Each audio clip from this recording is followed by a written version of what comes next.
무언가가 빠져서 아쉬울 때가 있습니다. 국을 먹는데 뭔가 맛이 없어요. 그때 우리가 뭘 넣죠? 괜히 멀쩡한 라면 하나 뜯어가지고 라면은 두고 스프만 꺼내가지고 어떻게 해요? 그 국에다가 탈탈탈 털어넣어요. 그때 우리가 뭐라고 해요?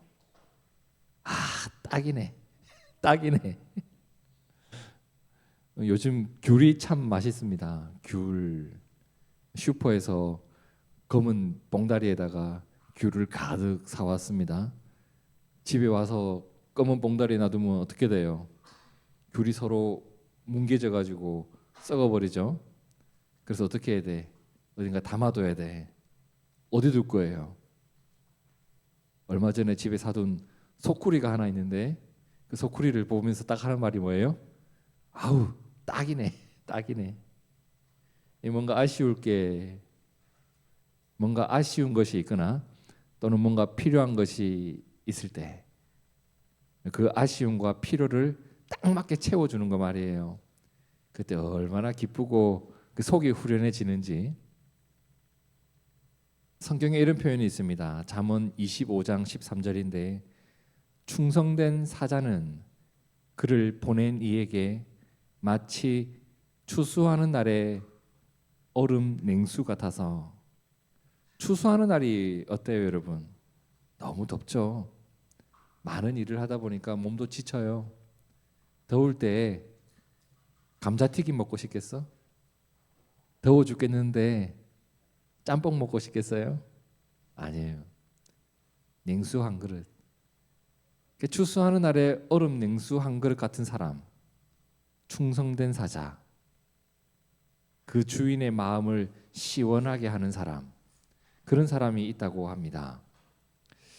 여러분, 어떤 상황이 펼쳐졌을 때 아주 딱 맞는 사람이에요. 딱 맞는 사람. 아, 그 사람이 있으면 되겠다. 그 사람이 딱이야. 우리가 하나님께 그런 사람이 되었으면 좋겠어요. 하나님이 이런 일을 이루고자 하시는데 내가 아니더라도 누군가는 할 거예요. 모르드게가 에스더를 찾아가서 그런 말을 하잖아요. 지금 네가 이 위기를 극복하는데 딱인 사람인데 라고 했더니 에스더가 하고 있으니까 뭐라고 해요? 네가 안 해도 하나님은 다른 사람을 통해 그 일을 한다. 근데 네가 그 자리에 올라간 게, 네가 여왕이 된 게 이때를 위함인지 그러니까 딱인 사람이 있는 거예요.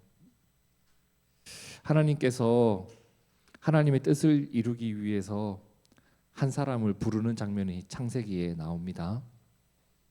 자, 창세기 12장 2절에 보니까 내가 너로 무엇을 이루고, 하나님께서 하나님의 백성들, 하나님을 섬기는 한 민족을 일궈내기 위해서, 그죠? 큰 민족도 결국 한 사람에서 시작하는 거예요. 한 사람을 불렀어요. 내가 너의 이름을 창대하게 하리니 너는 복이 되어라. 아브라함 이야기입니다.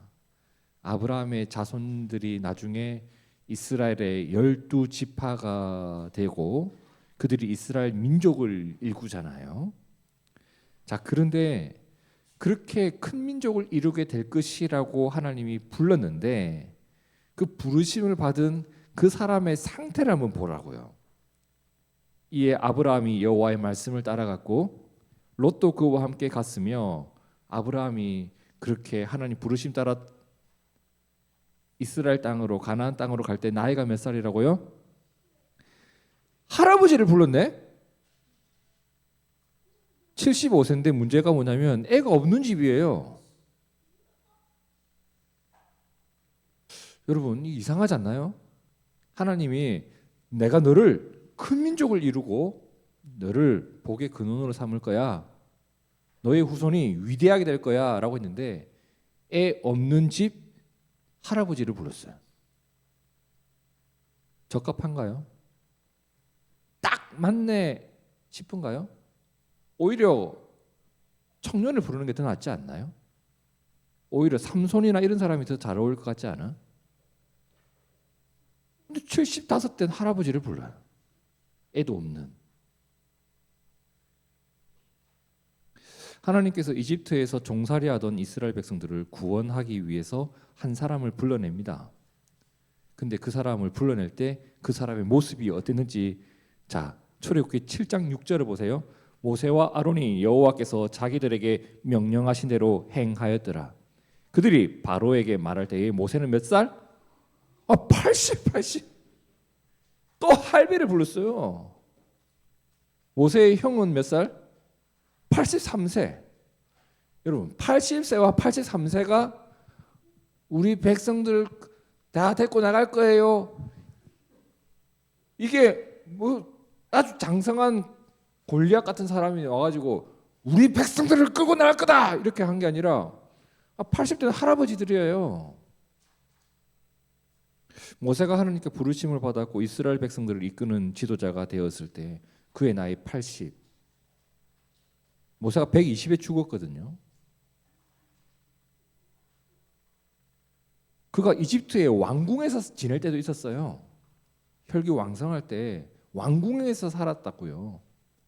근데 하나님 그때 그를 부르지 않았다고요. 그때 불렀으면 딱이네 싶었을 텐데 지금은 딱이네가 안 나온다고요. 80대는 할아버지, 심지어 미디안 광야에서 살아가고 있는데 광야에서 살아가는 할아버지를 불러가지고 내가 너를 지도자로 세울 거야. 적합한가요? 예수님께서 이 땅에 오셨을 때 사람의 모습으로 오셨습니다. 그 일을 위해서 한 여인이 임신을 하게 되죠. 근데 그 여인이 어떤 여인이었죠? 누가복음 1장 31절에 보라 네가 잉태하여 아들을 낳으리니 그 이름을 예수라 하라.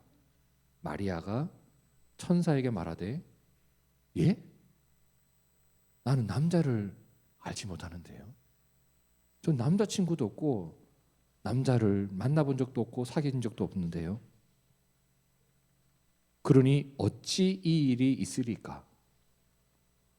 천사가 마리아를 찾아가서 대뜸 너가 아들을 낳을 거야 라고 하는데 처녀예요. 결혼을 한 적이 없어요. 적합한가요? 딱인가요?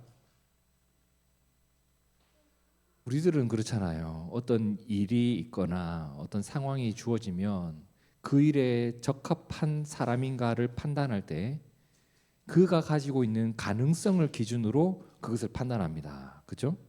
그가 무엇을 가지고 있는가, 그가 어떤 자리까지 가봤는가, 그가 어떤 능력치를 가지고 있는가, 그의 수준이 어떠한가, 그의 통장은 어떠한가, 그는 무엇을 잘하는가, 그의 외모는 어떠한가. 그러니까 하나님께서 맡기신 일이 있을 때 불가능한 일로 보인다고요. 그 사람이 딱 맞지 않거든요. 아브라함이 딱 맞나요? 모세가 딱 맞나요? 마리아가 딱 맞는 사람인가요? 근데 그 일을 놓고 딱 맞지 않은데, 적합하지 않은데 라는 생각이 드는 우리 인간들에게 하나님이 뭐라고 말씀하시는지 한번 볼까요? 자, 하나님이 내가 아들을 낳을 것이라고 하는 아브라함의 아내 사라가 훅 비웃거든요. 그때 하나님 뭐라고 해요? 여호와께 능하지 못한 일이 있겠느냐. 기한이 이를 때에 내가 내게로 돌아오리니 사라에게 아들이 있으리라. 하나님이 사라를 쓴다고 했지 사라에게 하라고 한 일은 아니었어요. 여호와께 능하지 못한 일이 있겠는가? 이 한마디가 오늘 우리의 심장에도 새겨져 있기를 축복합니다. 모세가 80이었습니다. 나는 지금 애굽에서 살고 있지도 않아. 미디안 광야에서 사막에서 양 치며 살아가고 있다고요. 그러니까 모세가 하나님이 불렀을 때 하나님 내가 누구에게 바로에게 가겠습니까? 내가 누구에게 이스라엘 자손을 애굽에서 인도하여 내겠습니까? 물었을 때 하나님 뭐라고 하죠? 내가 반드시 너와 함께 있으리라. 내가 누구이기에 교회를 세우고 내가 누구이기에 그 일을 할 수 있겠습니까? 근데 하나님 맡기실 때 그냥 보내지 않는다고요. 그분이 우리와 함께 걸어가 주고 계신다고요. 그러니까 할 수 있는 거라고. 마리아가 저는 남자를 알지 못하는데요 라고 했을 때 천사가 뭐라고 했죠? 누가복음 1장 37절 함께 읽어봅니다. 시작. 대저 하나님의 모든 말씀은 능하지 못하심이 없느니라. 하나님께 적합한 사람이 누구입니까, 여러분? 하나님께 적합한 사람이 누구예요? 다 갖춘 자, 다 가진 자, 언제든지 그 일을 할 수 있는 자가 아니었어요. 하나님께 적합한 자는 오늘 본문의 말씀처럼 이런 사람이다. 함께 읽어봅니다. 시작. 이스라엘아, 내 하나님 여호와께서 내게 요구하는 것이 무엇이냐?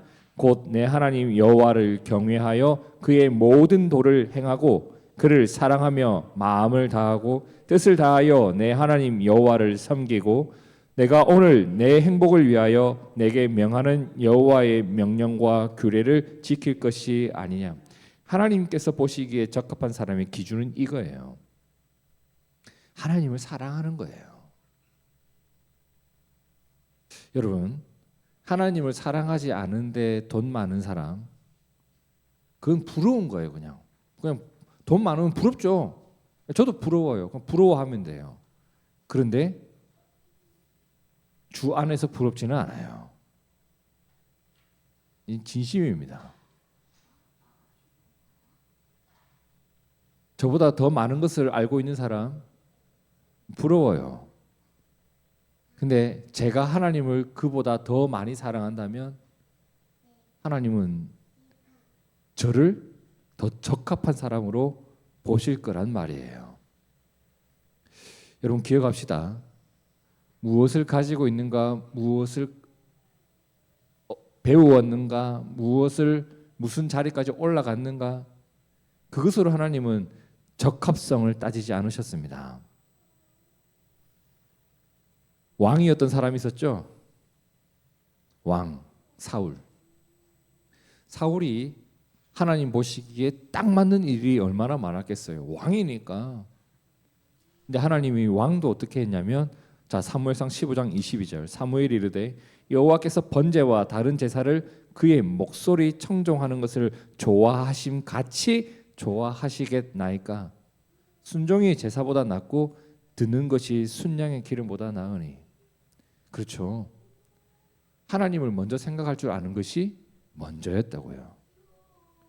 베드로전서 1장 14절에 너희가 순종하는 자식처럼 전에 알지 못하던 때에 따르던 너희 사욕을 본받지 말고 오직 너희를 부르신 거룩한 이처럼 너희도 모든 행실에 거룩한 자가 되라.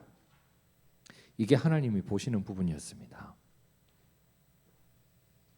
하나님께서 우리 둥지교회를 새로운 곳으로 이끌어 가시는 것, 전 개인적으로 이렇게 느껴요. 구름 기둥과 불 기둥이 이렇게 옮겨가는 거예요. 그냥 제 의지로 이루어진 게 아니에요, 여러분. 오해하지 마세요.